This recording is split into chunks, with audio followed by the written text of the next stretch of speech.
Good evening. The regular notice requirement of the New Jersey Open Public Meeting Act has been complied with, and that adequate advance notice of this meeting was given at least 48 hours in advance. On March 16, 2018, notice was mailed to the Courier Post and the Aldea.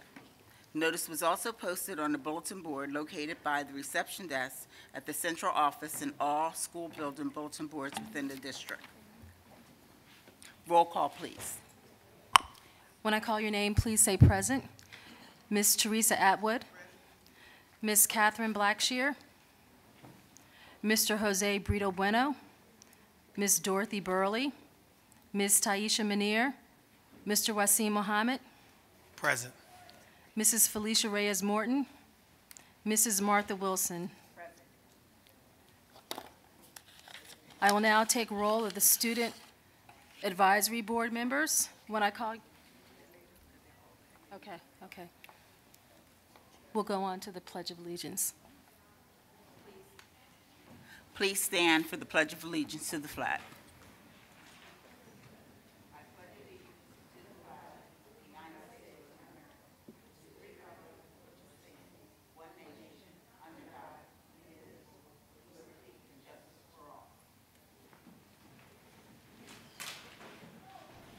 At this time, I will turn the meeting over to Deputy Superintendent, Ms. Katrina McCombs. Thank you, President Wilson. At this time, we'll transition down to the seating area so that we can present the superintendent's report. Okay, good evening, everyone. I'd like to take this opportunity to first share that I'm acknowledging that the superintendent is not present tonight. I'm standing in his stead.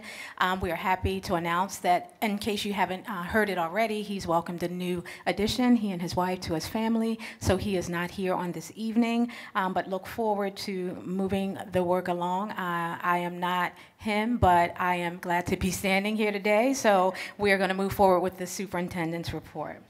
Also want to frame out tonight's meeting a bit as well. So we will start with the regular monthly board meeting, including the superintendent's presentation and public comment. After public comment, we will close the regular meeting, take a brief break, and then reopen for the annual budget meeting. So just so you're aware of our cadence for this evening. The budget hearing, and please forgive me, the lighting is a little difficult up here, so if I'm shuffling papers, that's why. The budget hearing will include a presentation from our business administrator, Ms. Anissa Coppin, and will include another opportunity for public comment, specifically about the 2018-2019 budget. So let's move right into our superintendent's report. The first item at the top of our agenda tonight is to just give an update on our gifted and talented programming and where we are with those efforts. We are very excited to share that we have a pilot program in place and ready to implement for the next school year. We'd like to take this opportunity to thank members of the advisory board for their advocacy and support. Also community members, we want to specifically shout out our team, Mr. Sean Brown, who's not only been an advocate, but also a thought partner as we move the work of resurrecting and bringing a renaissance about for our gifted and talented program. So just quickly, where we are with regard to the program. We will pilot the Gifted and Talented program in 2 schools. Those 2 schools have been identified as H.B. Wilson and Caddo. Our target grades are 3rd, 4th, and 5th grades. We have a working group that has been meeting, and they meet on a biweekly basis. That working group is made up of multiple stakeholders, principals from both Caddo and H.B. Wilson, the teachers who are helping to put the gifted and talented curriculum together, led by Christy Witzel, one of our school support officers, and our chief of staff for school support. Those meetings have been going well, and we are also pleased to announce that the next step of progress has been that the Nagliari nonverbal assessment test has been administered, and the last day for administration will be this Friday. So that test targets our 2nd, 3rd, and 4th graders who are our rising 3rd, 4th, and 5th graders in both of those buildings, so that we are aware of which students, that's just one piece of the information that will be utilized to identify students for our program, also teacher recommendations and their grades as well. So we're looking forward to reporting to you and giving you updated progress on our Gifted and Talented program as we move forward.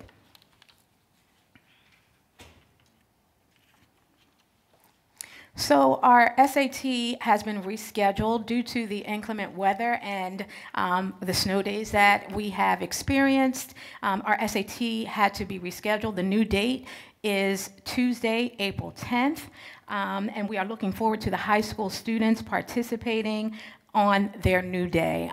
They were excited for the date that came and went because of the snow, and we want to make sure we continue to motivate and encourage them and let them know that they are going to do a great job, and we expect nothing less. So this is for our parents to be aware of that rescheduled date.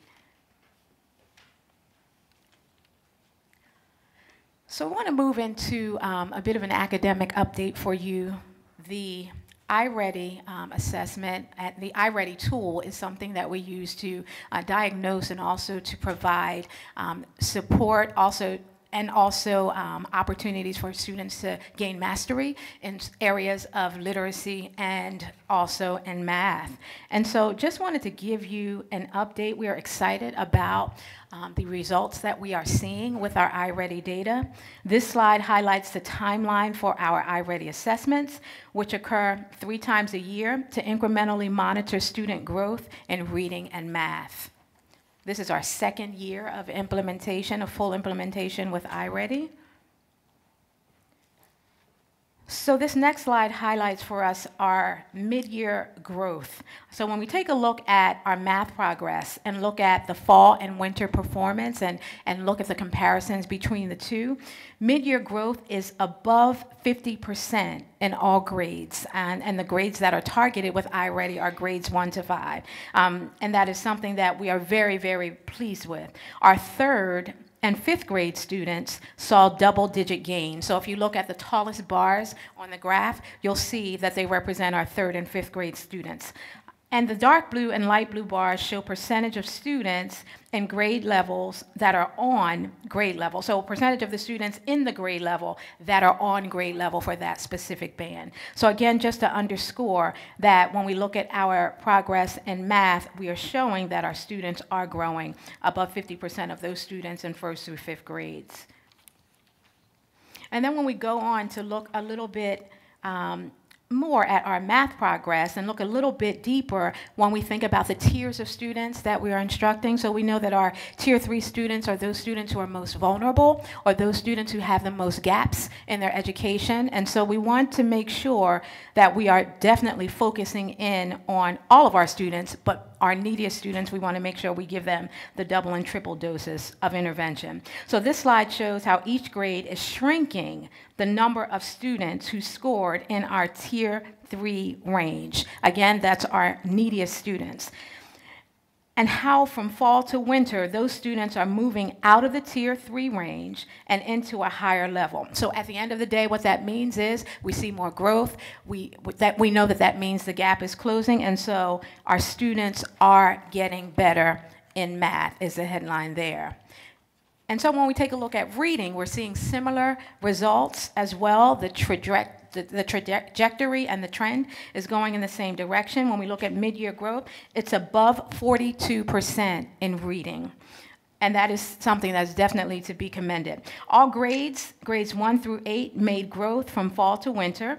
However, I must highlight grade 3's growth, and you'll see that grade 3 definitely has the tallest bar there. Our 3rd graders made the most growth across our tested grades in iReady. Again, the dark blue and light blue bars show percentage of students in the 3rd grade, in that grade level, that are on grade level. So that's just a visual representation.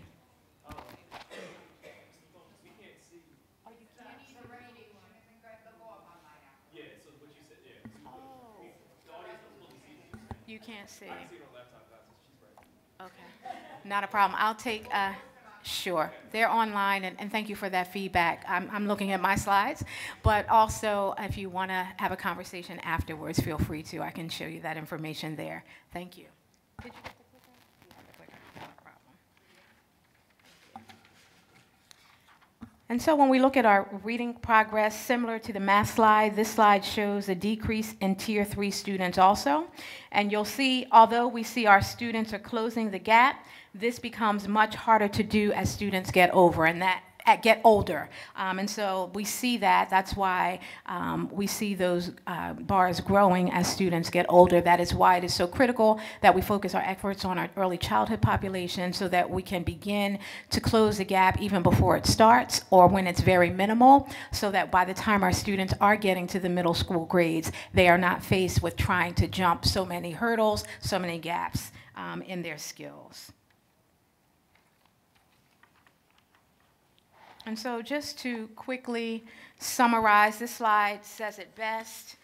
Using the iReady system with fidelity mattered. So it's not only about having a system in place that we are advising our teachers to utilize, but it's about using it with fidelity. So we will continue to support teachers with the iReady tool. Students who were using the iReady tool for at least 45 minutes at a time improved more than students who did not. So not only is it implementing with fidelity, but also making sure that our students get the maximum exposure to iReady. As students grow in reading and math, they improve their performance on standards, and we are slowly closing learning gaps. I cannot underscore that enough in reading and math, and that is something definitely that we should celebrate. As we close those gaps, our conversation can shift, and if we sustain this, it will shift from talking about how much our students are growing to close achievement gaps, but it will shift to proficiency. And that is our end goal. We want to stand here and be able to present to you that our students are proficient, but it is very important that the foundation is laid, so growth is something we target now. So switching gears from the academic update just a bit, let's turn our attention to Camden High School. That's a light. In response to some staff concerns about indoor air quality, the Camden County Health Department and District Union leadership joined our facilities team on a walkthrough of Camden High School earlier this month. The county performed additional indoor air quality readings in a number of spaces throughout the building, and we want to underscore that all of the readings found air quality in the building is safe, and results were within recommended limits. The County Health Department is also going to follow up with the Department of Public Works about staff concerns that outdoor trash trucks are emanating odors while running their weekly routes. So we are working on this from a variety of different angles, but the headline is that in collaboration with the Camden County Health Department, all of the air quality levels are fine at Camden High School. So we wanted to make sure that the public was aware of that.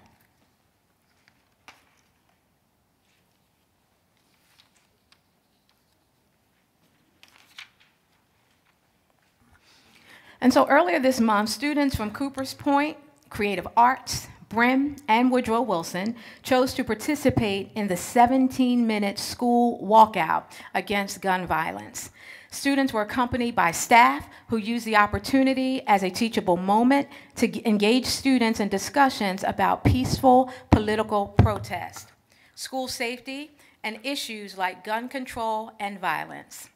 Thankful to students and staff for their leadership and supportive of them exercising their voice. So we want to make sure that our students have the opportunity to share their voice and to know that they are a part of this national debate as well. And so this, again, was a teachable moment, so that what they are learning in their civics classes, what they are learning in their social studies classes is not something that's just on paper, but they are able to exercise those rights that they've learned so much about. And that is so very important that our students were able to safely, with the support of our district, express themselves in that way. So moving on to a similarly related topic with regard to keeping schools safe.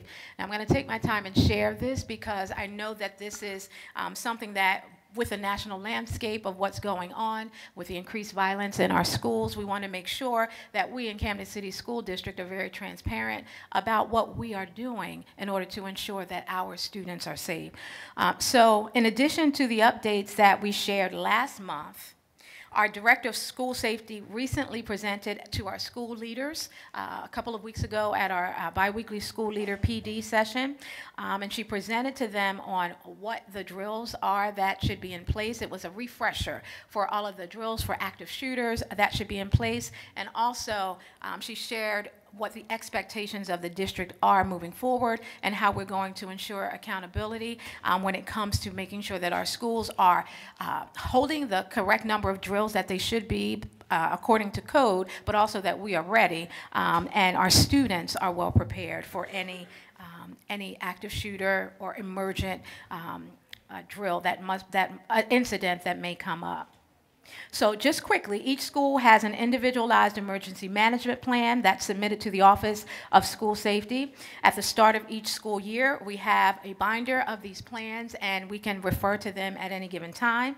They identify specific staff members along with their roles and responsibilities. We know that it's so important to be prepared. School emergency plans are shared with the Camden County Metro Police Department as well, so there is collaboration, intentional collaboration with our police department here in the city to take advantage of viewing security drills, so they are able to come in and able to help us to audit our security drills that are occurring in our schools to make sure that we have multiple lenses that are ensuring that we are doing our drills in a way that's going to keep our students and staff members safe.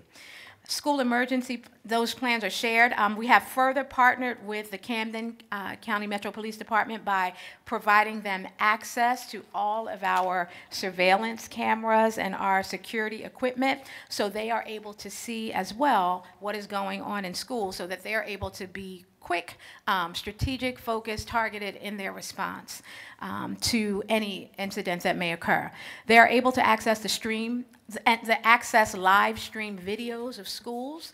We engage with Camden County Police Department on this initiative because we understand that having this real-time information is critical in emergency situations such as an active shooter. This gives them the ability to identify the threat immediately and respond efficiently and effectively. Our schools are equipped with the following technology, and I am taking my time because, again, it is important that we are very transparent with what we are doing to ensure the safety of our students and staff. So surveillance cameras are in all schools. Access badging is in the majority of our schools, but we are working to have all buildings equipped with this type of badging system. A-phone door buzzer systems are also in the majority of our schools, but we are working to make sure that each and every building has access to this type of entry so that we're able to monitor who we're allowing into the building. Walk-through metal detectors are at both of our comprehensive high schools. Baggage X-ray machines are also at both of our comprehensive high schools, and also the hand wand metal detectors are also utilized at both of our comprehensive high schools. High school students undergo a security check process before entering the building. Students walk through metal detectors and place their backpacks on baggage X-ray scanners, and this allows our security officers to quickly identify weapons and contraband on a student's person or in their bags. And finally, the Camden City School District and the Police Department are in constant communication with one another. We've established regular check-ins to ensure our needs are met. So the high levels there are collaboration, communication, preparation. We want to make sure that we are all ready and prepared so that if there were an emergent situation, we can mitigate any loss of life or any injury. So we want to be able to make sure that that's pretty clear.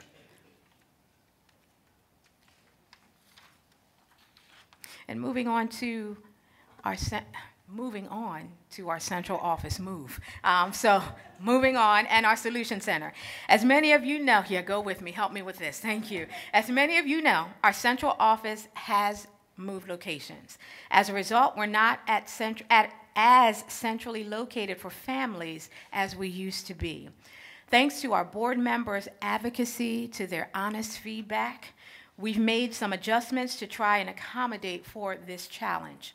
While we want to always encourage parents to work with their school teams to identify and come up with solutions to any issues or challenges that may arise, we know and recognize that there can be a need for a central location as well to support solving those issues that come up. So with that in mind, to ensure that there's a central solution center available for our families who may have a harder time making it to East Camden, Kramer Hill, we've opened an additional solution center at Forest Hill School.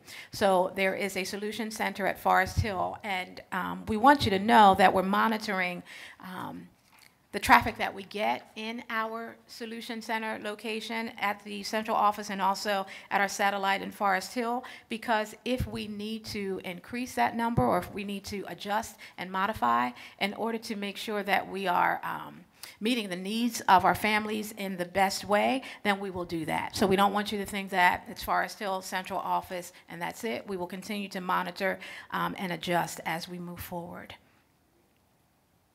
Okay, we will continue to update you if any other changes come in that area, but we welcome our families to Solution Center if they can't work issues out at the school first. And so finally, our district highlights. If you take a look at the slides here, you see smiling faces. Read Across America just occurred at the beginning of this month, and we want to give a shout out to ECDC. Mayor and Mrs. Moran read a Dr. Seuss book on Read Across America Day in Mr. Dietz' kindergarten class at the Early Childhood Development Center, and it looks like they had a great time doing that. Another bit of news that we want to announce, if you hadn't seen it in the news or heard it on the radio, KYW, is that we now have, our district now has officially launched its first ever Camden City School District smartphone app. This will help our families to be able to keep in touch with your child's school by downloading our app for free through Google Play or the App Store. It's available in English and in Spanish, and the features include calendar function and push notifications to help parents stay well informed about school news. If you need support in getting that app, please make sure you see your family operations coordinators have also been trained and are rolling this out so that they are supporting parents. It's another way in this 21st century generation to ensure that we are staying up on the latest technology as we continue to try to close any communication gaps that may hinder our relationship between the school and home. Our 8th grade students from across the city were bused to the Kroc Center to speak with high school student reps from every public school in Camden. So we're trying to support our 8th graders as they make that transition to high school. This fair is something that occurred. And a huge thanks to our guidance counselors and 8th grade teachers in particular for helping support their students, and to our high school staff and many of our high school students who took time out to share with 8th graders the wonderful programs, opportunities, and experiences available in their schools.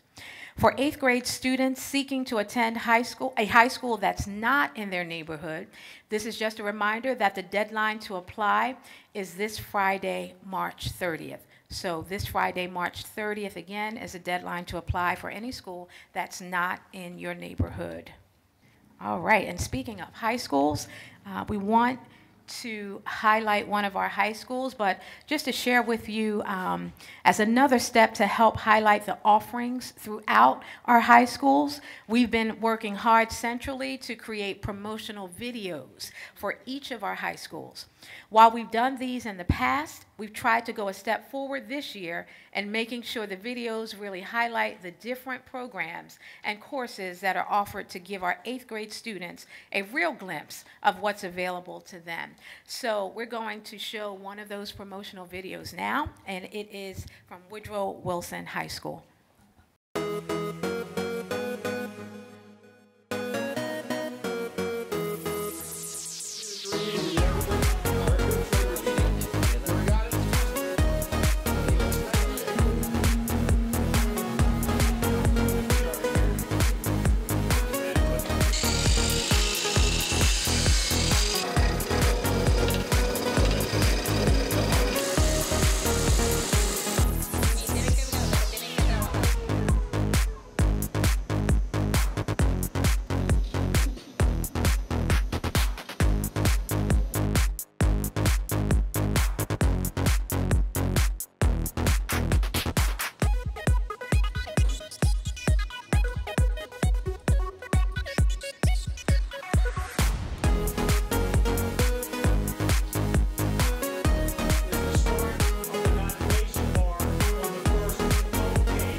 I would love to watch it again, but I don't think everyone else would like to do that. But we want to thank VGuard, Sorby, and our team, and also we want to thank Anna Chirac, Jay Wah, the high school team, for working with the school leader to put this video together, along with our ops manager, I think, was also involved. But if you take a look at this video, the reason that it really resonated with me is because you can really see our students engaged in an area that we have been trying and working diligently to resurrect in our schools, which has to do with our CTE areas and the offerings that are present and that exist. And so I know this was a marketing tool to attract and to share with our rising ninth graders, so they know what's happening at Woodrow Wilson, but it also is a way for us to memorialize where we are. We know where we need to go. However, this is just living proof. These are our students. These are not students that we brought in from anywhere else, and these are our classrooms, and we are moving forward. So I'll say give it another hand. And moving forward, and almost done with our district highlights, but we wanted to highlight also 10 students from Caddo, Dudley, and Coopers Point, along with their teachers and or their paraprofessionals who participated in the 76ers Math Hoops Tournament. After spending 12 weeks participating in the 76ers Math Hoops program during their after-school program, these students were selected to participate in the tournament. 2 of the Coopers Point students made it to the Final Four, and all students were able to attend the Sixers game following the tournament. It was a great time had by all, so that we were well represented once again at that event. And last but not least,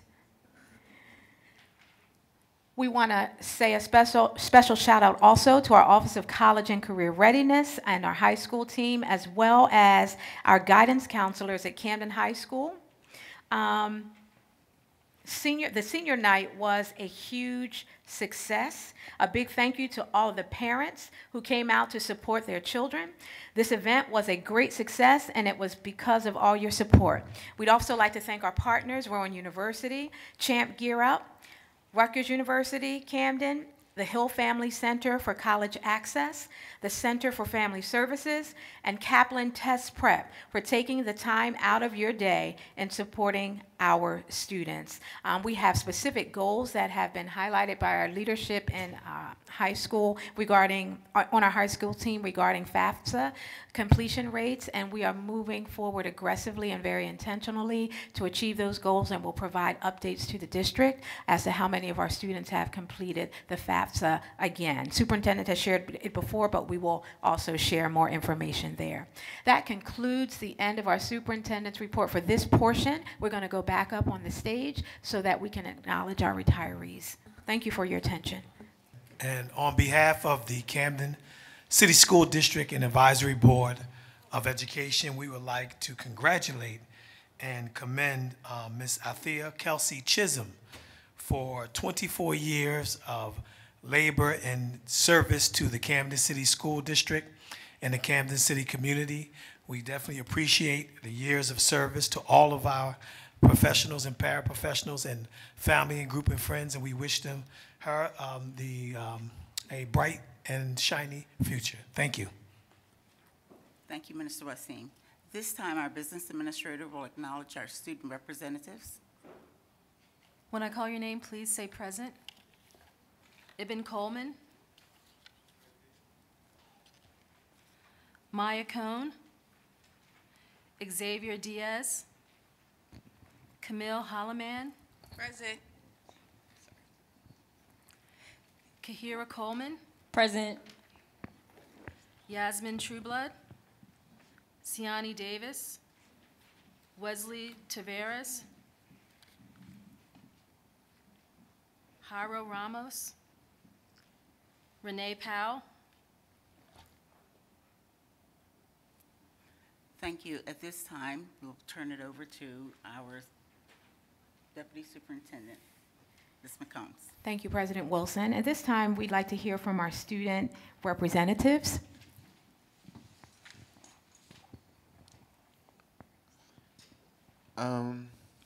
My name is Ibn Coleman, and I'm the lead board representative for Bryn Medical Arts. There's not much things that need to be worked on at my school. Everything is going well, but I wanted to give a shout out to the 50 students that passed the permit test just this past week or last week, and a shout out to Chowhound. They'll be going out tomorrow to perform surgery, to assist in a surgery, spay and neuter with cats and dogs, and they will also host an event April 28th at 9 a.m. That's on a Saturday, by the way. It's for health and wellness of the cats and dogs. And you will get free resources for your cats and dogs. Thank you. Hello, my name is Kyra Coleman, and I am representing Camden Big Picture Learning Academy. Most of the concerns for our school are in the process of being met, and I thank you all for that.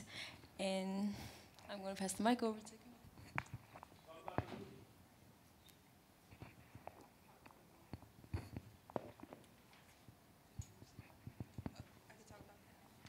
Good evening, everyone. My name is Camille Holloman, and I'm one of the representatives at Camden High School. And one of the things I like to spotlight is Camden High School, along with a few other schools, were able to see the premiere of Black Panther movie. And I would like to speak for myself when I say I thought it was a really good experience to see that movie, to see more people of color. And another thing I wanted to highlight is Mr. Miller and the guidance department helping out our seniors with college as far as getting acceptance letters and scholarships, along with Mr. Nelthrop from the senior seminar. And at this moment, we are in the process of getting more support from our guidance department. Thank you.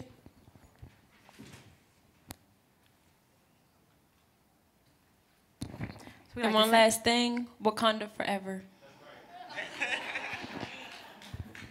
Wakanda forever, that's right. Thank you so much to our board, student board members. At this time, we'd like to open it up to any questions from our advisory board members.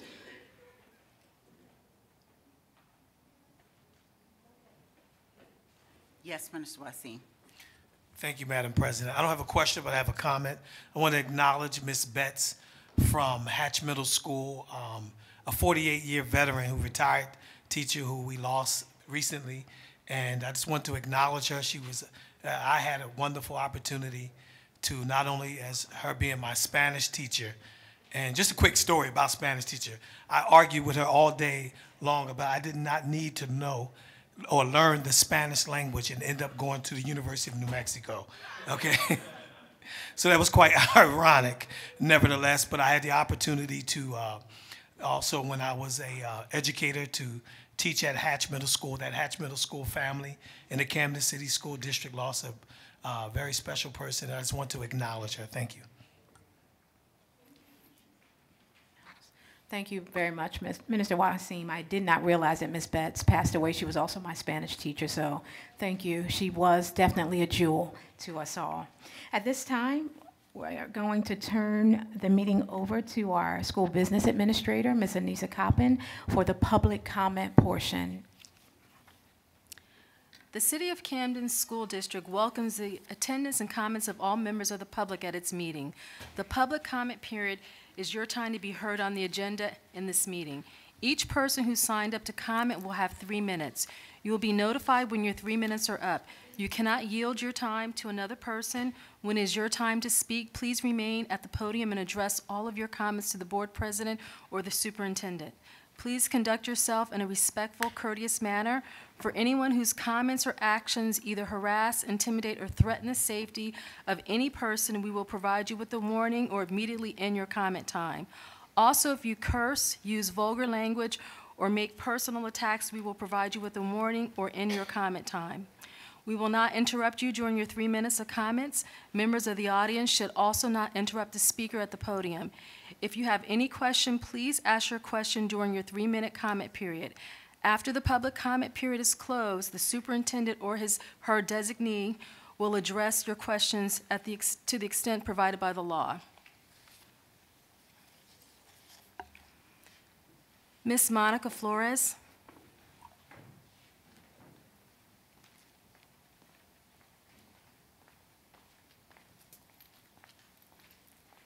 Good evening.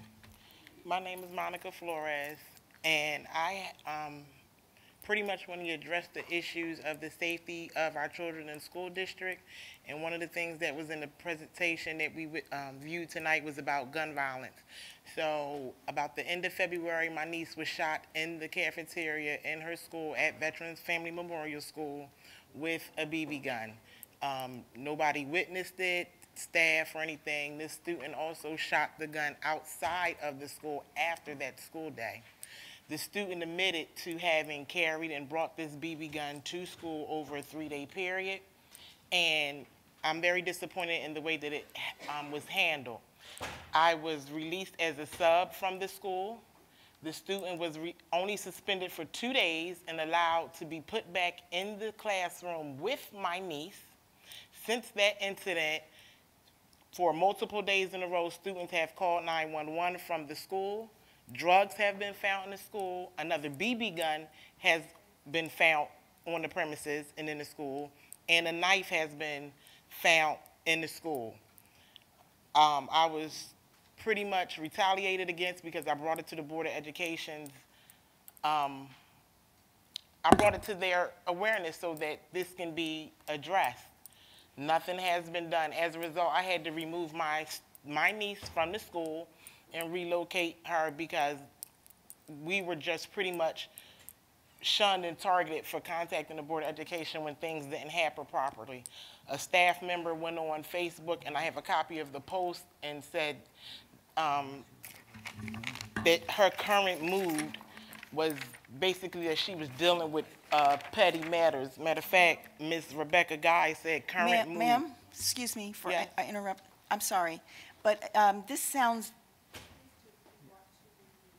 Superintendent, can you hear me?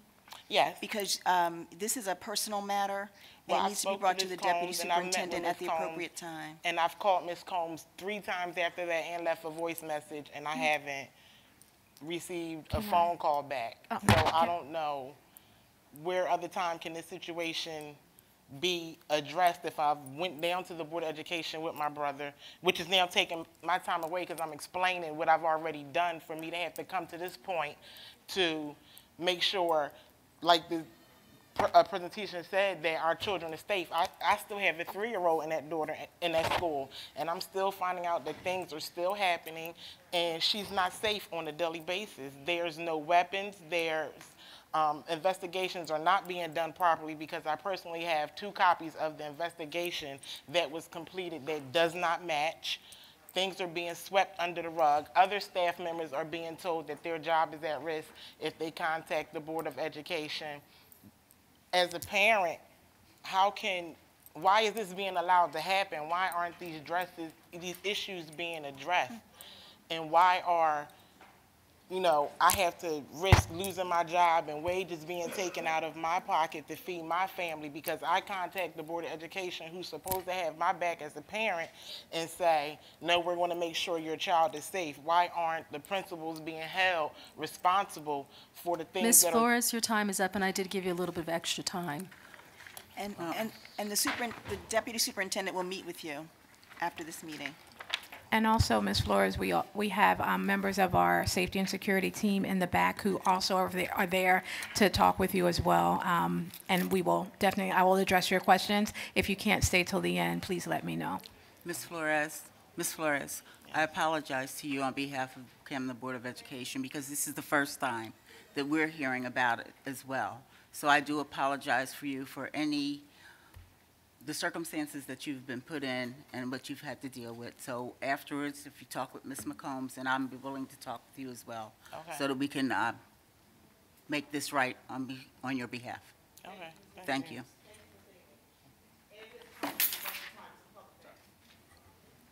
Ms. Carmen Cooper?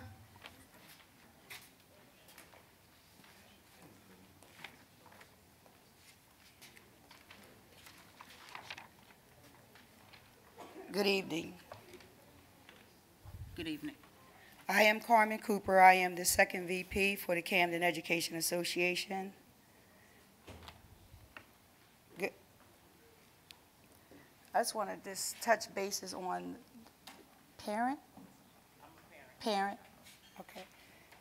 And because we are protected under the Weingarten rights, it's just that when we hear a member's name mentioned, we are protected under the Weingarten rights regarding personal matters. So that automatically should have been shut down according to the Weingarten rights. Anytime you hear a staff name and they're not here to defend themselves, it's a personal matter. I know, but they should have just locked it, and then we could have just pulled it to the side. Just this point of information. Yeah, so Weingarten rights.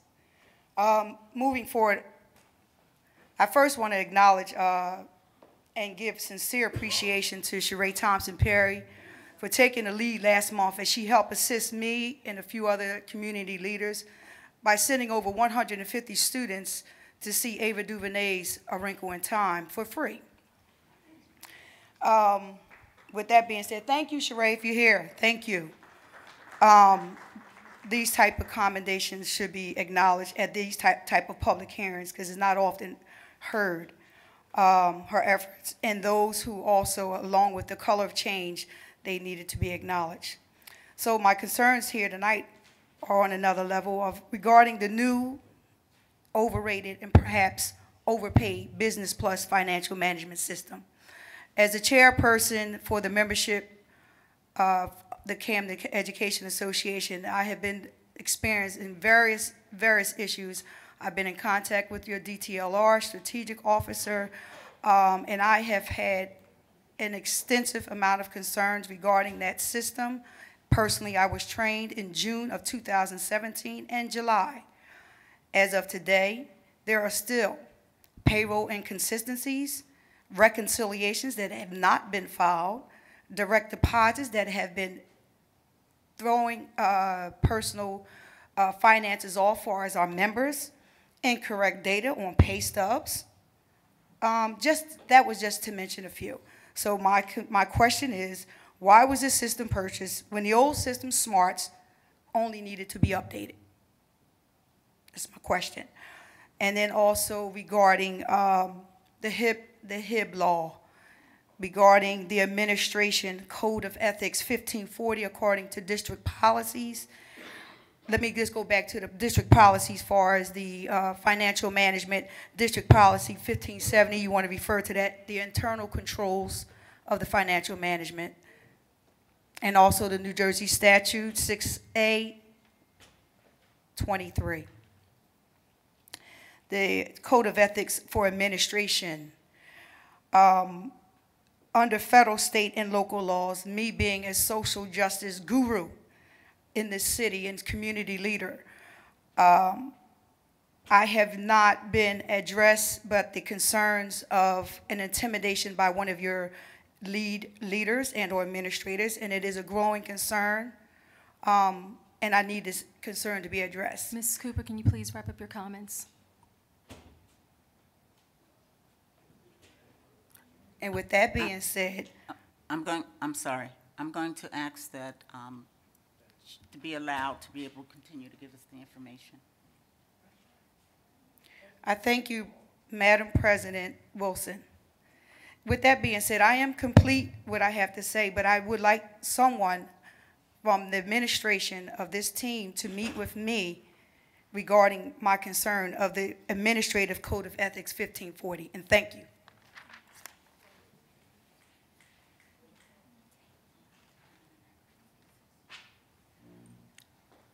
Crystal White.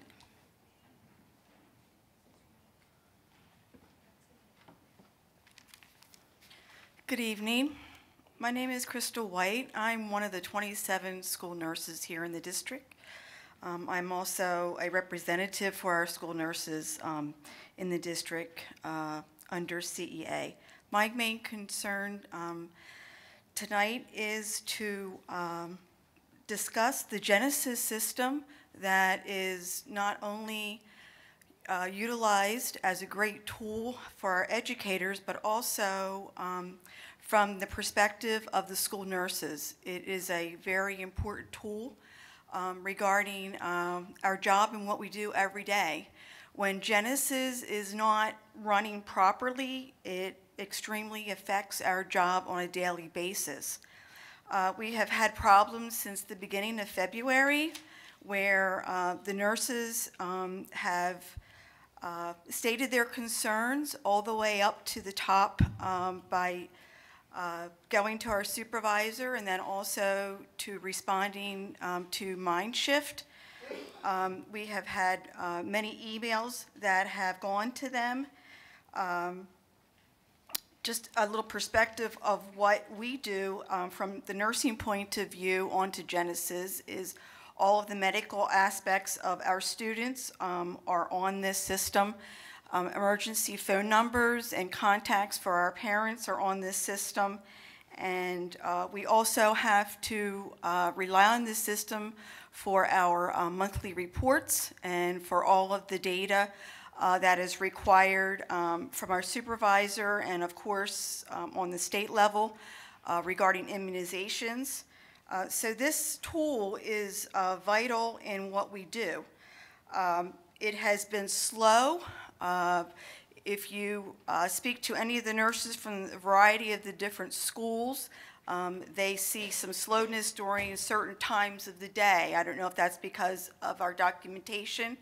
Every time a child comes into our school office, our nurse's office, every situation has to be documented. Some of our schools, that particular nurse sometimes has 40 to 70 kids that she sees every single day.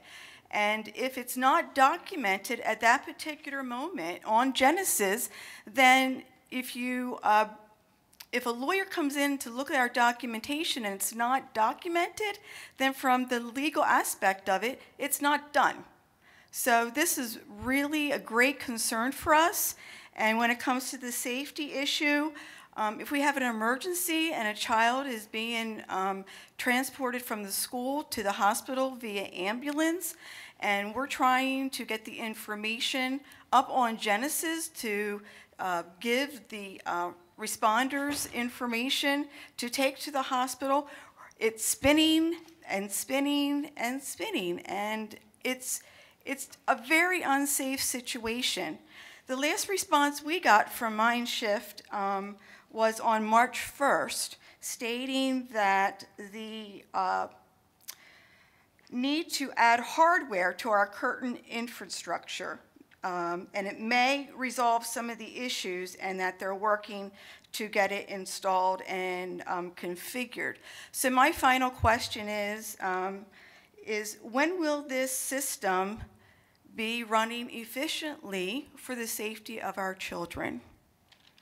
Thank you very much. Sarah Jocelyn.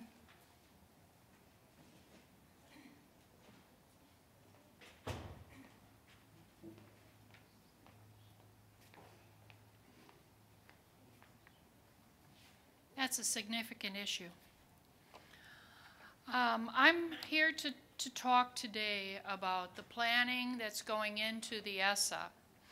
And particularly, I'm looking for some report back on how the schools are doing with their stakeholder teams. I'd like to know how many schools have those stakeholder teams in place, and where they are in the process of defining the goals that will be used for the next year. And these are to be looking at root cause issues to improve the metrics that have been reported by the state. I noticed that last year that every single school failed to meet the attendance requirement of 10% or less absences. And the question really here is, what is the plan that's going forward? Is it going to be a district-wide plan? Is it going to be on a school-by-school basis? And what kind of assessment has gone into looking at the root causes? It may differ by individual schools. I don't know. But this is a report back that is critical for the district to share with our public. Because these are not, if you're not in school, you're not learning. And looking at our performance results, that's certainly one of the key items that we want to see.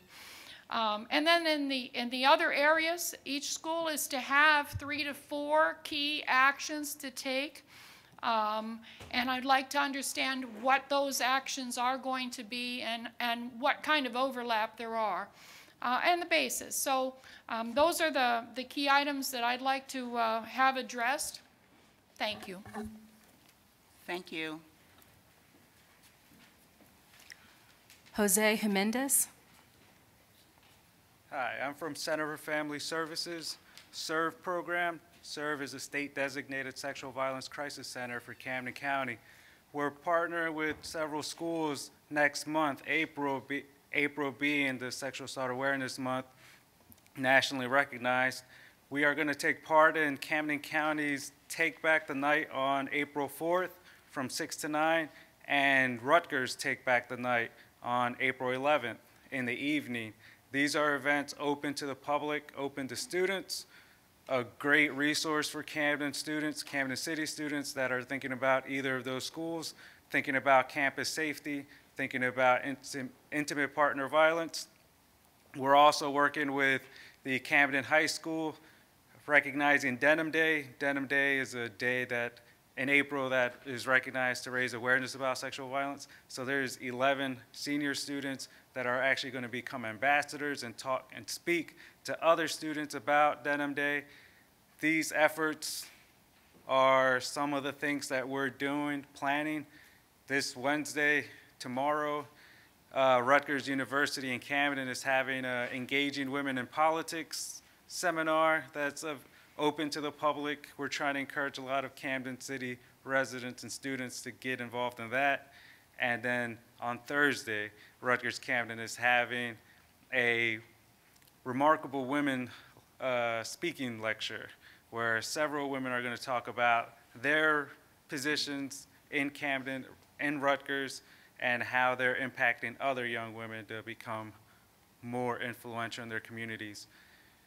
I actually have to go to Rutgers soon, so if I could give somebody my card and email you all this information. We have a whole calendar of events listed and on our website, Center for Family Services/serve. Your card. Okay, thank you. If you would pass it off to our board member. Thank you so much. We appreciate the information. At this time, I'd just like to let the board members know. I've been passed a note by our attorney that because in order for us to change our vote and extend the time, our policy says 3 minutes. So there isn't a quorum, so the policy cannot be temporarily changed. So to the public. So if we need to allow someone else to speak beyond the time frame, because it depends on what, I believe in the time frame, but I also believe that we have to be human when people are coming to the podium, and we have to determine what those things are that we need to be able to give them information instead of shutting them down. One of the reasons they're at the podium is because they feel like they're being shut down. So we need to be human to this as well. So just so you know, if we have to make any adjustments, then we need to call for a vote. Thank you, and I appreciate that. No problem. Lorraine Miller.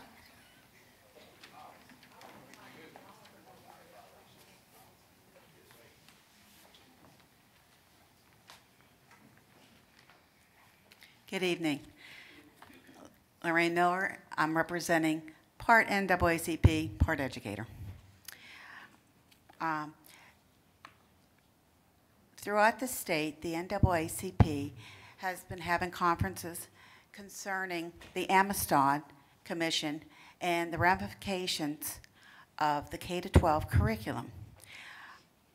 Maybe I just couldn't find it, but I was looking for the policy and curriculum.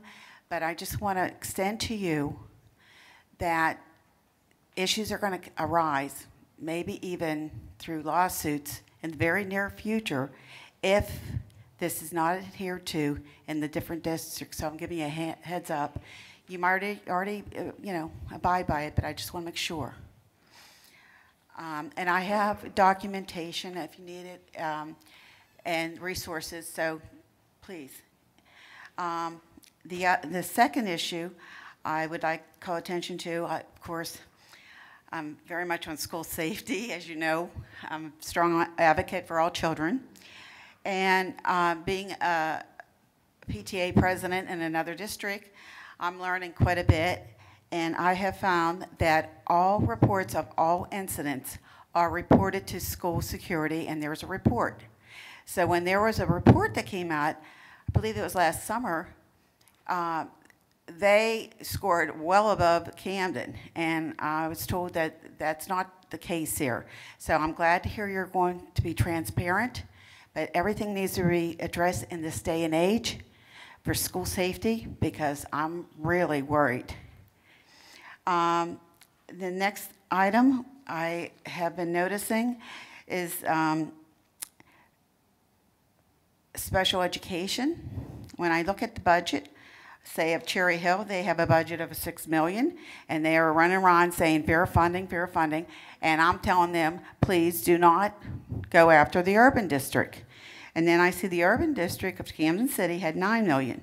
And then I started to check the statistics of students with disabilities. I see that Camden City has 16% for 2016-17, and in this case, Cherry Hill had 18%. That's a big difference in money that we're talking about. So I think we need a little more clarity for the public. And also in your figures, I don't know if that 18% includes, or 16% includes, because I know under the umbrella of traditional schools, it's KIPP, Mastery, and Uncommon. I would like to see those statistics as well to ensure that everybody's being taken care of. The other item that I was checking out is the student-teacher ratio that was on the website. I have been in the schools, and I'm amazed to see that we have 11 students per one teacher. I don't think so. There's something wrong. There's a big discrepancy there. The other concern I had was I read that the environmental program, the facility, was sold. And I just hope that we didn't shoot ourselves in the foot by getting rid of that, because environmental education is a high priority in many districts, and you just gave it up, and I don't think you'll get it back. Ms. Miller, can you please wrap up your comments? Your time is up. I have one more thing. And on the last point, I went to the Women's Symposium at Rutgers, and I did extend an invitation to Mrs. Murphy that we need to sit down and talk. And if we do have that, I'll be happy to share with you, because we need transparency across the board. Thank you. Thank you. Sean Brown. Got shot. All right. Good evening, everyone. Good evening.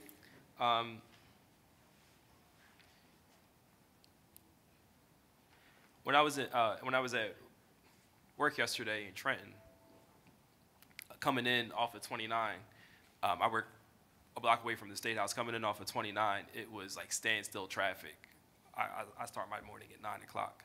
And I got in, and I was told that there was so much traffic because the legislature was having hearings on 6 bills related to gun control. So that was true, but it was only partially true. So there were some like Second Amendment NRA folks, and there were some gun reform folks. But the charter schools also had a rally yesterday in Trenton, and it was pretty much, I would say, hundreds of people. I didn't really get to see much until I was at lunch. But the reason I say it is because, so right now, you know, Governor Murphy gave his budget address a few weeks ago, and right now we are in the legislature's in budget season. So for people that have bills that are in the State House, people that want to advocate for things on the state level, they're in Trenton and they're doing their thing. This is an example of how people exert power in order to get their will, whether we agree with it or not. I think what we saw earlier, even though it was brief and pretty much innocent, is a great example of why we need power back in Camden. Who runs this? So let's look at this, guys. The board doesn't have a quorum, right? There are 4 board members here tonight. Right, 1, 2, 3, right. So there are 4. So Right. So somebody say, well, they're an advisory board, so they don't need a quorum. This meeting was published under the Open Public Meetings Act. So you can't be a public meeting when it comes to advertising, yet, oh, you're just an advisory board when it comes to the actual running of the meeting. It's either one or the other. And with that said, and this is with all due respect, that note didn't need to be passed down. I'm actually really offended by that. This is the president's meeting. This is the president's meeting who this board has chosen, who's Martha F. Wilson. It's not Deputy McComb's meeting, as gracious as she is and as great as her presentation was. It's not the business administrator's meeting, who is the board secretary. And it's certainly not the solicitor's meeting, who is a paid vendor to be here, right? This is the president's meeting. But Ms. Wilson, with all due respect, this is your fault. Taisha, Mr. Muhammad, Ms. Atwood, and the others that aren't here, because you guys have not done enough yet to show us as the public, the administration, your lawyer, of what your plan is for this board to get back its power. In a few weeks from now, Mayor Moran is going to have his first 3 appointments to this board, which I think in many ways will be one of the most public and important things that he does in the beginning of his term. Some of you may be getting reappointed. There may be some new folks on. I have no idea. I'm certainly not in those conversations. But what I do know is this. It is in the best interest of our students, based off the recommendations and the issues that those student representatives brought up, by the growth and the challenges that we saw from Ms. McComb's presentation, from the serious issues that other members of the public have brought up already. I want to see a board that is elected Mr. Brown, and that can has you the kindly power. wrap up your comments? Yes, thank you. And has the power to vote. I want to see, as you remain appointed, for you to be able to use your voice, but also at least have the power to vote on things so that there are some true checks and balances in the system that we have. Thank you. Thank you, Mr. Brown. In response to that,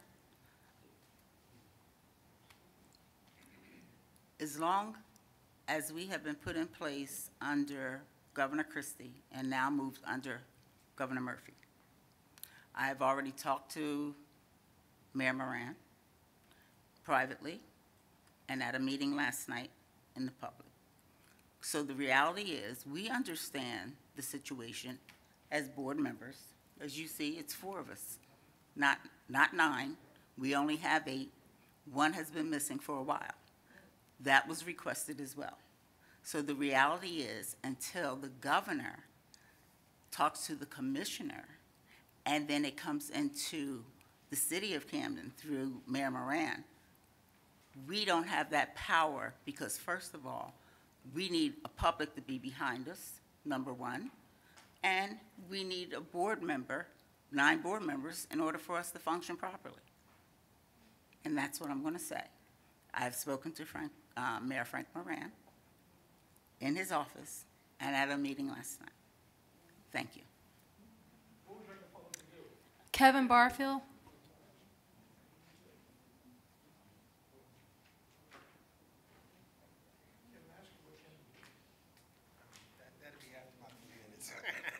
Nah, but I guess they want to know what can the public do, but you can answer that at after the end of the meeting. But I want, excuse me. But anyway, I have a couple questions on the superintendent's report.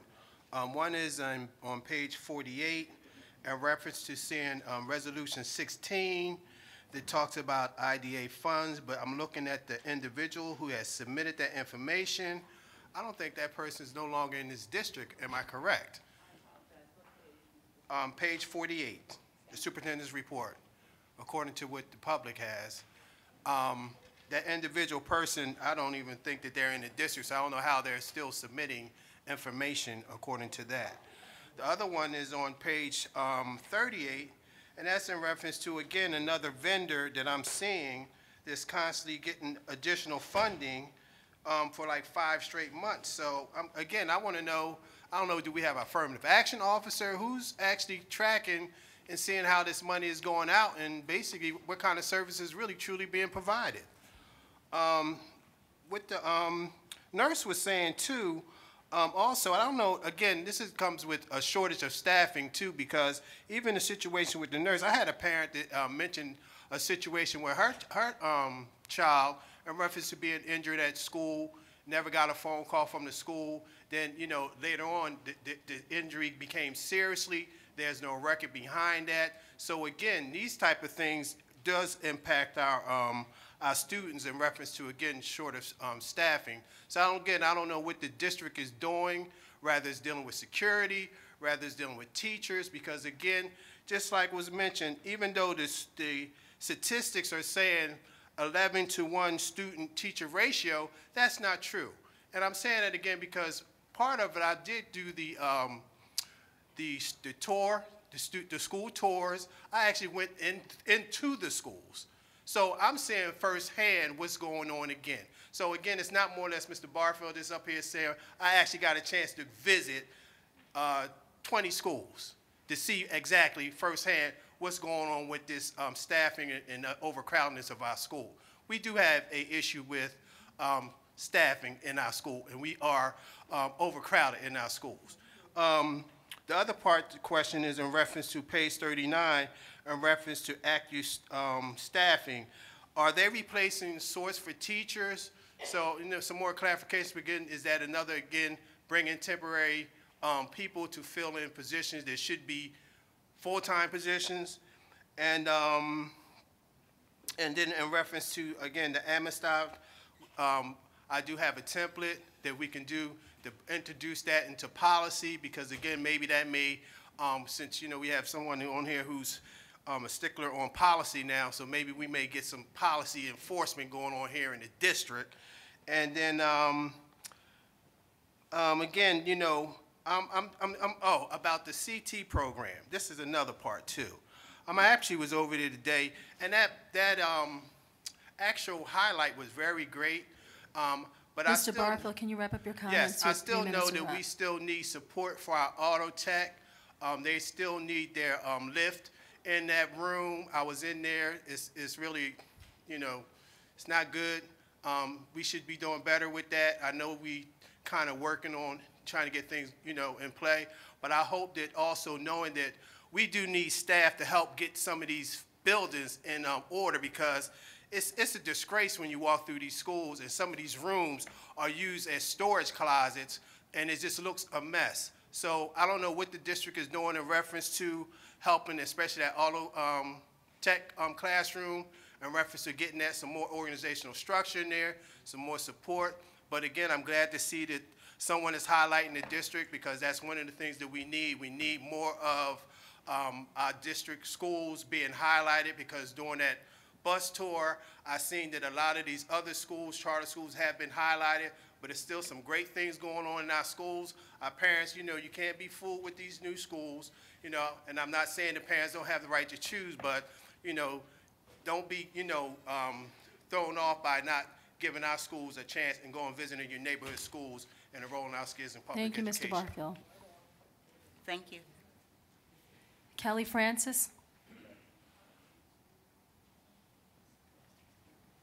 Kelly Francis. Roshonda Dickerson. Sorry, Rasha Dickerson.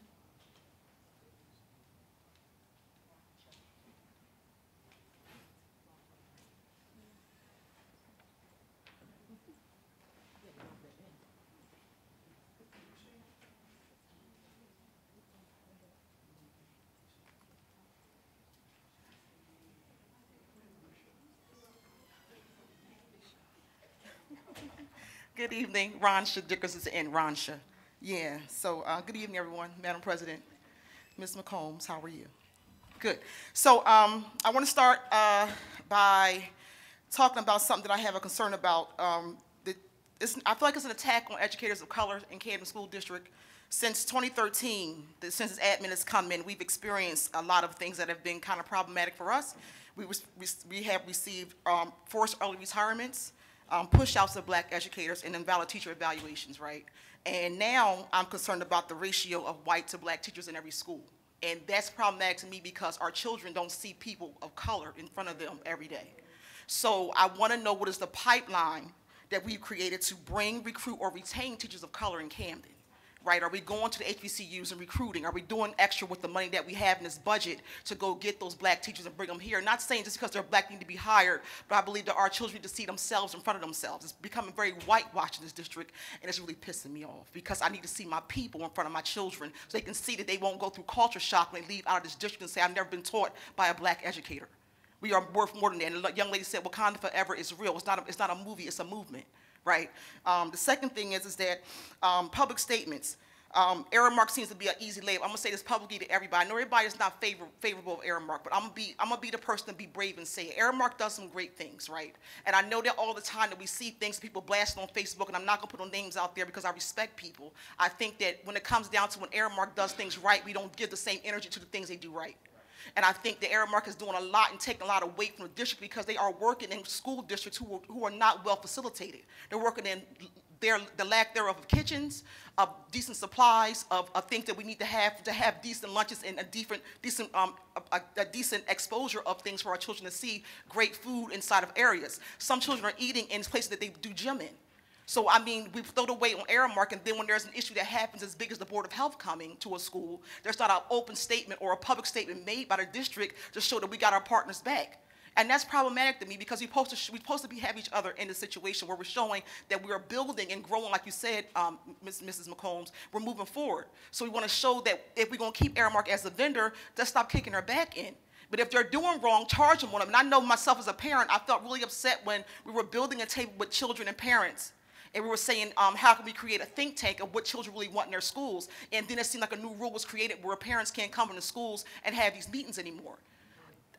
These things are problematic to me. You know, I'm not going anywhere. I'm here for the long haul. The last thing I want to talk about is, so I'm concerned about the African American Studies teacher at Camden High School.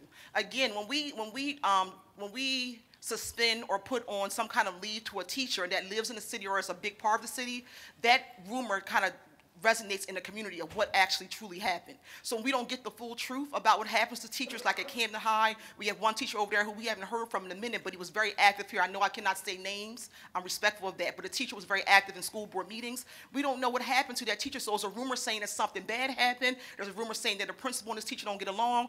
The point we're making is that it's problematic to all of us when we don't know when our own brethren, our people, are not being protected.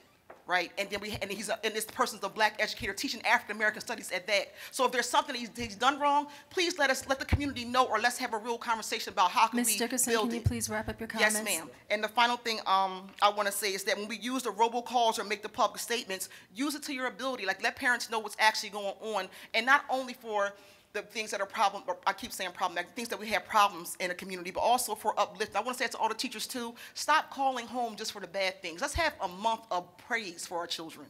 Let's call and say, you know, Rashawn did an excellent job today on the spelling bee, even though Rashawn had a bad day in school. Don't tell me that. Just say he had an excellent day on the spelling bee. Just pull out the things that matter to a parent, because the robocalls are starting to get on my nerves about what's wrong. They're using every access, every opportunity in the Genesis program or whatever new program you make up to communicate with parents to say what's wrong, but I never hear what's right. And that's a problem, a big problem. So I'll wrap it up there. I respect your time. Please bring the timer back. I like that better. Thanks. Thank you, Ms. Dickerson. Keith Benson.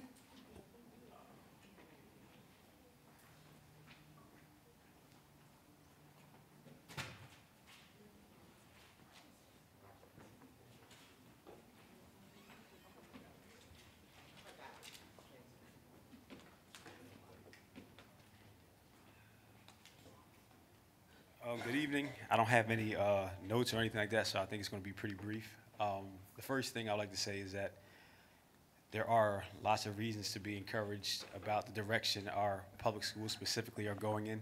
Our enrollment is up, which tells me that our parents are continuing to believe in our schools despite what I see as a propaganda effort.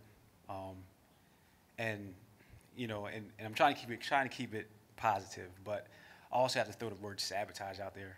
But despite that, parents are still continuing to believe. And then also in this last week's Anointed News Journal, there's a list of all the seniors and the colleges they've been accepted into. And it's truly uplifting to see how many seniors are doing, how many of our kids are doing the right things because too often we sort of let our mind drift and think about, our kids doing negative things based on what we see on social media, what we see on television, or what we might have heard, or what we thought we saw down the street. But the reality is a lot of our kids are doing every single thing that we ask them to do and are working to achieve. And a lot of them are doing the right things. I would like to see if our district can actually recognize our kids in that way, and also recognize the fact that our schools are putting out a decent product. Because I think people have prejudices and misconceptions of what our high schools are or are not. But when you see that list of students and where colleges want them to attend, it really is encouraging to see. And the last thing, which is not so positive, is that last week we went up to Trenton, to the appellate court, to try and get our vote back, our local control back to our Board of Education. To your point, Ms. Wilson. And the attorneys for the people did a very good job in presenting their case. The other attorney, Mr. William J. Tambusi, did a pretty not great job at all, but he was there, arguing vigorously. So I was unsure as to who he was representing. So at the end of the proceedings, I asked him, I said, "Excuse me, sir, whose side who are you representing?" And he looks at me and he says, "The district." So then I asked him, I said, "So the district, our school district is paying you to stop our community from voting?" To which he turned around and walked away. So I just think about that for a second and think about the optics of it and the principles of it, is that our school district, now I understand we're a state takeover district, I understand it's not something that the board voted on, but someone with decision-making power from the district is paying an attorney to stop us from voting. And that is evil on so many different levels, and that has to be addressed. I don't know if you guys were aware of it, but we're paying somebody to stop democracy for our residents, and that's really terrible. But again, I want to reiterate the fact that our seniors in our schools are doing very good work. And please sort of filter that down to our middle schools so our middle school parents can have confidence, renewed confidence in our high schools as well. So thank you. Stan White. Thank you, Dr. Benson. Board members, good evening. Ditto on what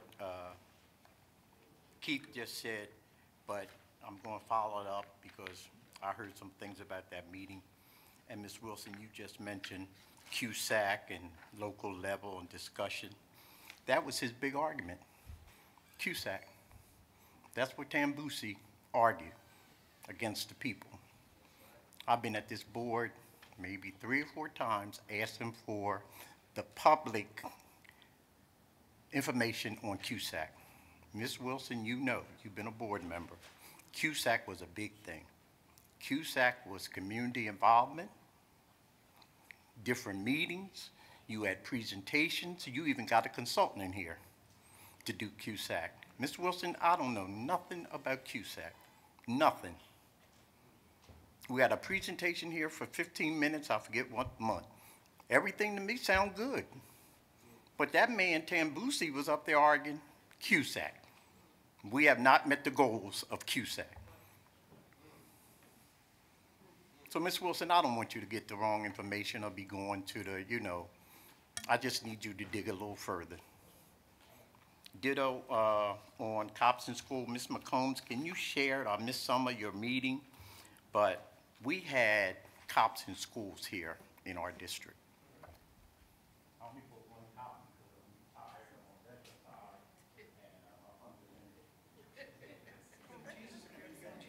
Jesus' account is, it's full, Amir. Thank you. So we can have our talks about pros or cons about cops in schools, but it has reached a national level that our president has now gave so much money to the Department of Ed for us to get cops in schools. Camden had cops in schools, and if you read that, you will see they did more than just carry a gun in our schools. Mentoring, big brother, they adopted some kids. They were there when gangs was getting ready to fight. They were there when kids went on text and said a fight's going to be at such and such a place. All that's gone. We don't even have cops coming to our school. I'm not going to even tell you a comment that was made, but we don't want armed guards in our school. How do we not have armed guards in our school, armed guards, when we have 4 armed guards here? I don't understand that. Make me understand. Because the city of Camden, Brother Muhammad, has Special Enforcement Officers Title I in our district. Ms. Wilson, they can't carry guns yet. So why don't we have them here without the gun? Why do we need a police officer with a gun here? For what reason? Ms. McCombs, I want to take it further than you just sitting to be in the chair tonight.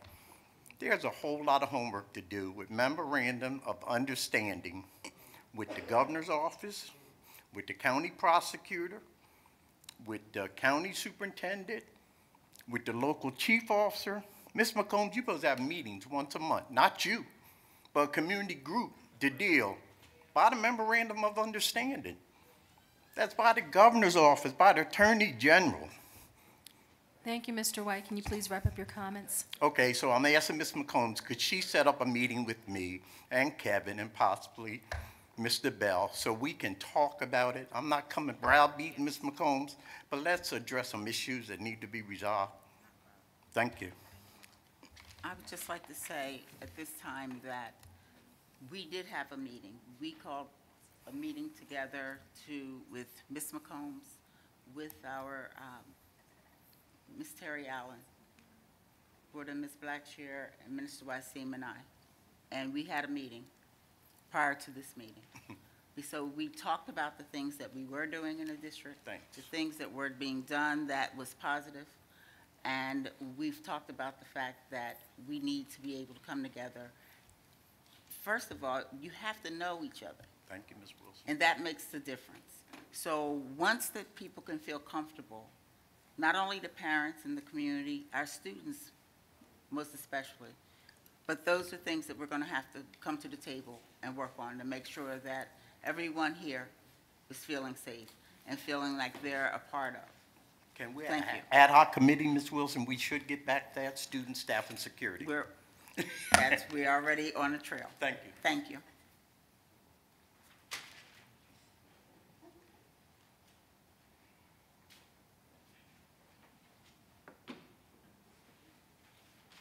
That concludes our public comment portion.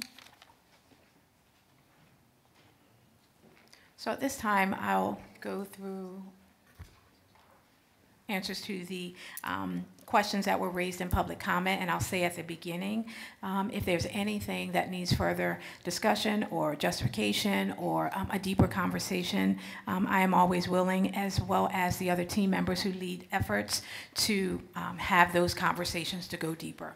So if there's anything that is missed in any of the responses, please, as my grandmother would say, charge it to my head and not my heart, but we will definitely make sure that we stay afterwards or set up follow-up meetings to make sure that your questions are completely addressed.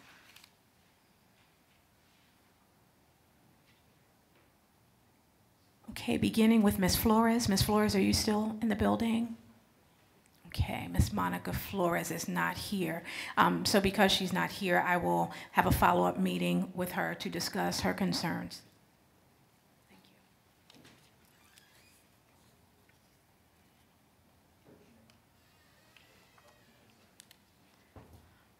Okay, Ms. Crystal White, who is one of our nurses in the district. Thank you. That helps when you raise your hand. Thank you for raising your concerns around Genesis. We have been made aware that there have been delays or slowness, I guess, with regard to the way our Genesis system is working.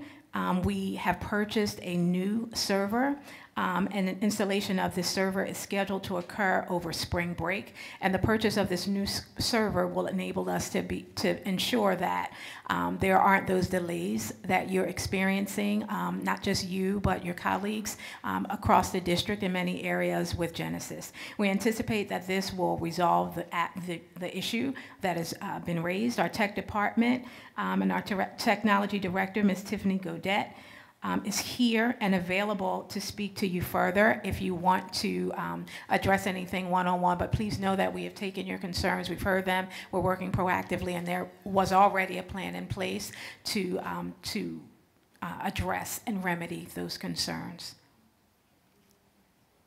Ms. Sarah Jocelyn, and some of these may be out of order, but Ms. Jocelyn, regarding your questions around ESSA, there you are, okay. Regarding questions around ESSA, thank you for raising those questions.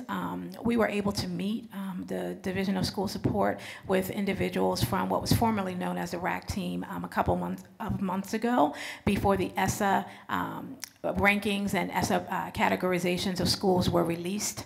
And we were able to learn a lot about ESSA and the stakeholder involvement that you talked about, and also which of our schools have been designated as comprehensive schools. We have 8 schools that have been designated as comprehensive, and 4 to 5 schools that have been designated as targeted.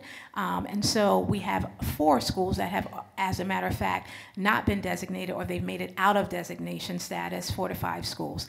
I can check that. So want to let you know that moving forward, school leaders were trained actually today during school leader professional development right here at H.B. Wilson School on what the next steps are with regard to engaging stakeholders in the ESSA information, and also creating school goals that are aligned with some of the areas that are that the ESSA categorizations elucidate and highlight for us, especially with regard to our subgroups, and ensuring that all of our subgroup populations are getting what they need in order to be able to compete well. School teams will be in place by April 13th, so each school has been charged with creating a school ESSA team to be in place by April 13th. Schools will be completing all data analysis with needs assessments, creating goals in math, literacy, and climate, and those will have to be approved. So we're not, so school leaders will have to have a layer of accountability and quality checking when it comes to the goals that they are proposing. Goals will be aligned also to budgeting, so it is very important that that is all seamless. Teams will include parents and community partners, again, speaking to the need to include all stakeholders, and this will be a collaborative approach. So we will definitely, we can reach out if there are other pieces that we didn't go into detail on, but that's just an overarching view of what we're doing with the ESSA information, and we will update the public and the board members as we move forward. Ms. Lorraine, yes.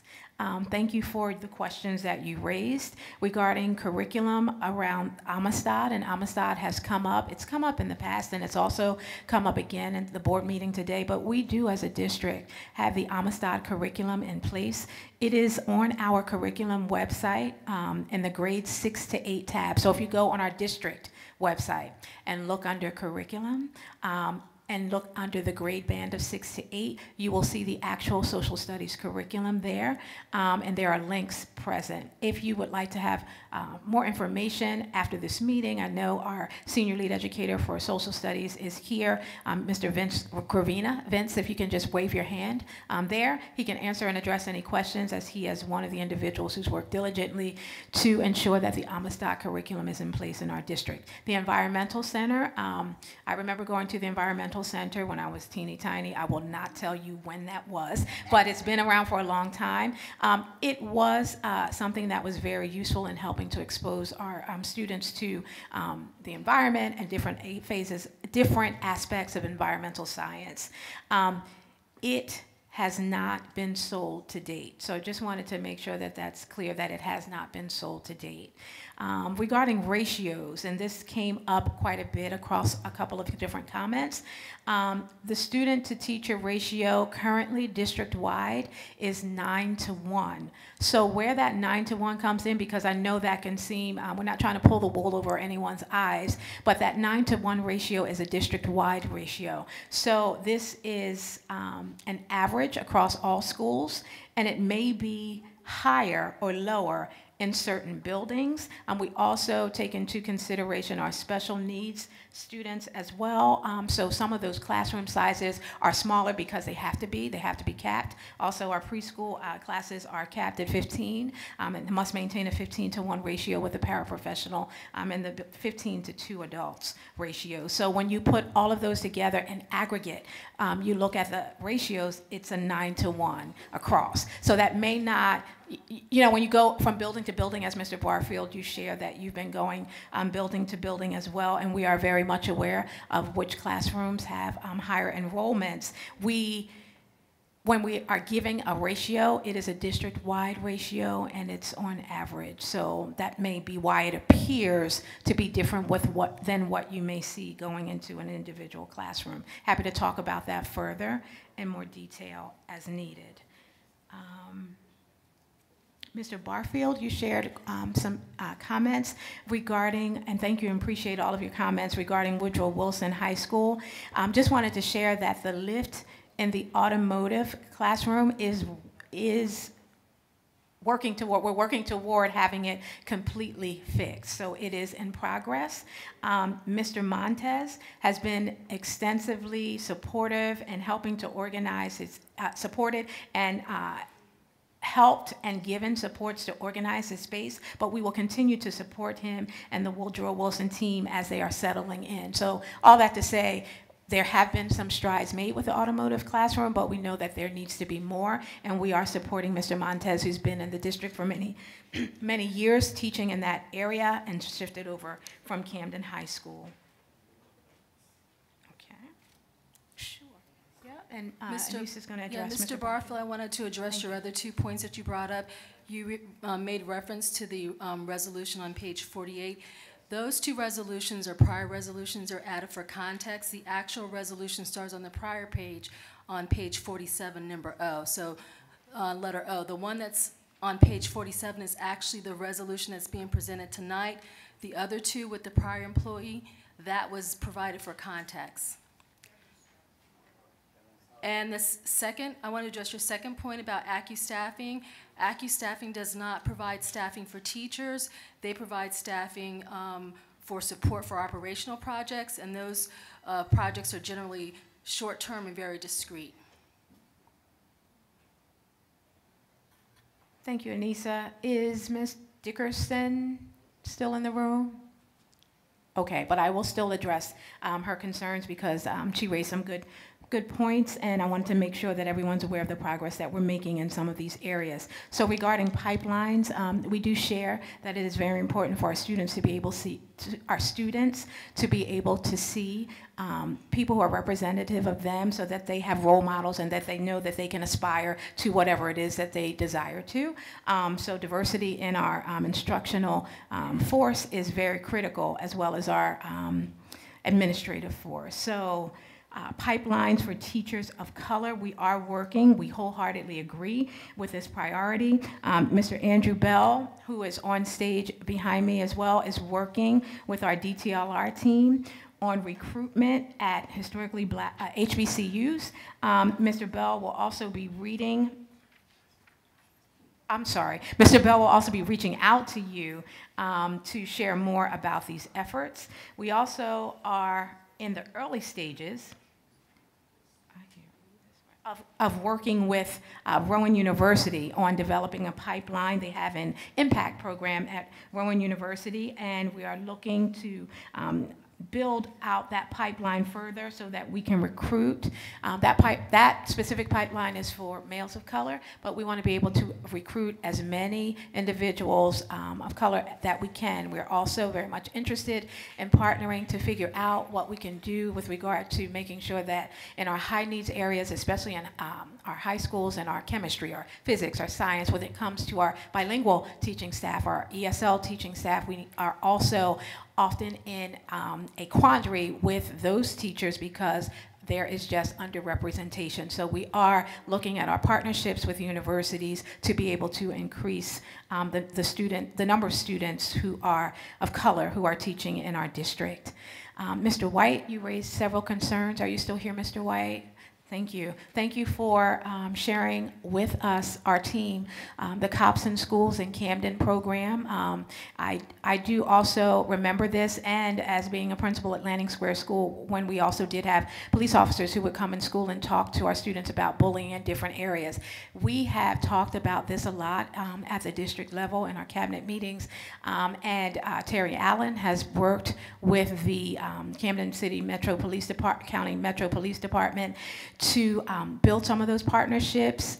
It's not what it was because I don't think they're able to staff it as it was, but we are collaborating. There is an MOU with the police department that we have through the county and through the county superintendent's office. That information is shared at our monthly county superintendent roundtable meetings, and we do collaborate with them regularly, as was shared in the presentation, which I know you weren't here for. I can share it with you, on everything from them being able to have access to our surveillance equipment, so that they are able to help us in emergent situations.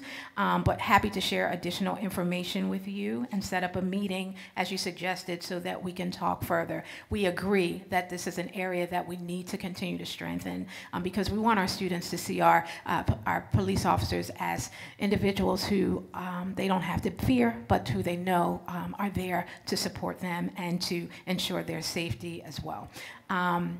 With regard to Dr. Benson, are you here? He left. Okay. So I'm just going to share really quickly with regard to information that was placed in the Anointed News Journal. We are definitely excited about our students being highlighted. The reason that we have not done our slide here at the for the superintendent's report to highlight the number of our students who are graduating from our schools and the colleges that they've been accepted to. We're very excited. We've got some more Ivy League acceptances, but we didn't want to not be able to present the full picture. So we are gathering information. Our high school team is working closely with the guidance department, and we're in the process of inputting all of the data for acceptances into our Naviance system, which is the system that helps us track FAFSA, SAT, completion rates. It just helps us organize all of that college career readiness information. But we can tell you that 90.8% of our seniors have already taken the SAT or the ACT. Stop there, and I'm going to say that one more time. 90.8% of our seniors have taken the SAT or the ACT. 77.4% of our seniors have submitted their FAFSAs to date as of March 7th, and we are continually tracking. And as I mentioned before, we have a targeted goal, and we are supporting. So we are going to do a huge highlight of all of our students, but we just didn't want to do some and have others feel that they were not highlighted because the data is not all in the system. Okay, I believe we have addressed all areas, but just give me one moment to check. Bear with me for one moment. Okay. Ms. Cooper, are you still here? Ms. Cooper? Yes. Hi, Ms. Cooper. You're still here. Thank you for sharing the information regarding the wine garden rights. Thank you so much for that. The Business Plus information that you shared, we know that there have been many concerns with payroll. We have worked diligently with Dr. Benson as well as Nancy Holmes from CEA to rectify any situations as they have come up, along with Ms. Anissa Coppin, our SBA, and also Denise Gordy, as those issues have come up. Would we like to say that those issues have been eradicated? I'd love to say it, but I wouldn't be telling the truth. As we're working through a new system and transitioning over, there are still some tweaks that are being made, but we have forged a partnership with the union to be able to ensure that as those issues are raised, we are quickly trying to address them. But we do appreciate and hear your concern. There is a meeting set, and I can meet with you afterwards, but Ms. Kim Buell and I have connected, and she's connecting with Tanya, who's working on my calendar, to make sure that we can get together to discuss your concerns. So we are aware, and she should be reaching out to you if she has not done so already to schedule that meeting.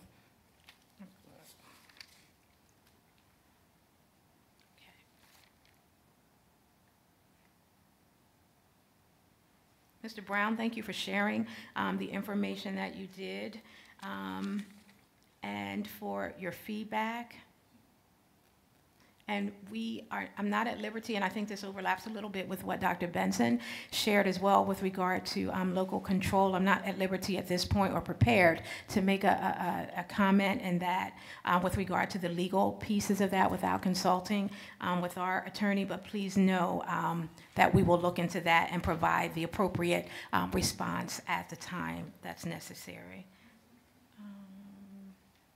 And I think that is it, but if there is anything else, as I said before, I am happy to arrange a meeting, not tonight, but set up a meeting so that we can discuss anything that has not been addressed.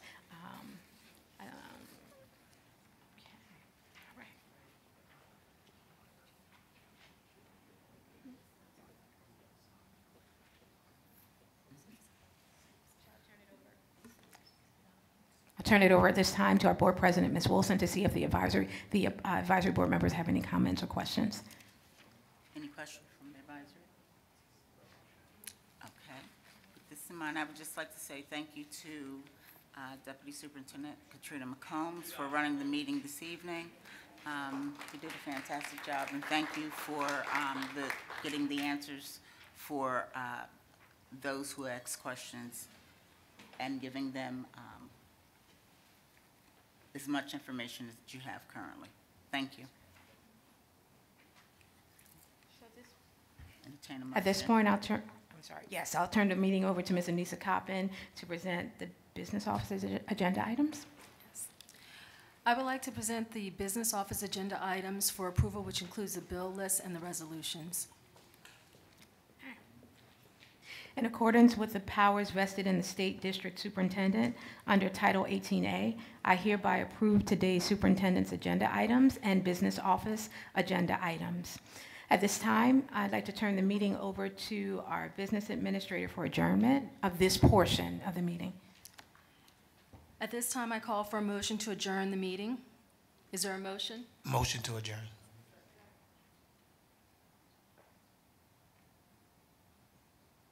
A motion to adjourn the meeting was called by Minister Wasim Mohammed, and it was seconded by Ms. Atwood. I will now call for the roll call. Please say present if you're here. Ms. Teresa Atwood, Ms. Catherine Blackshear, Mr. Jose Brito Buento, Ms. Dorothy Burley, Ms. Taisha Munir, Present. Mr. Wasim Mohammed, Present. Mrs. Felicia Reyes Morton, Mrs. Martha Wilson.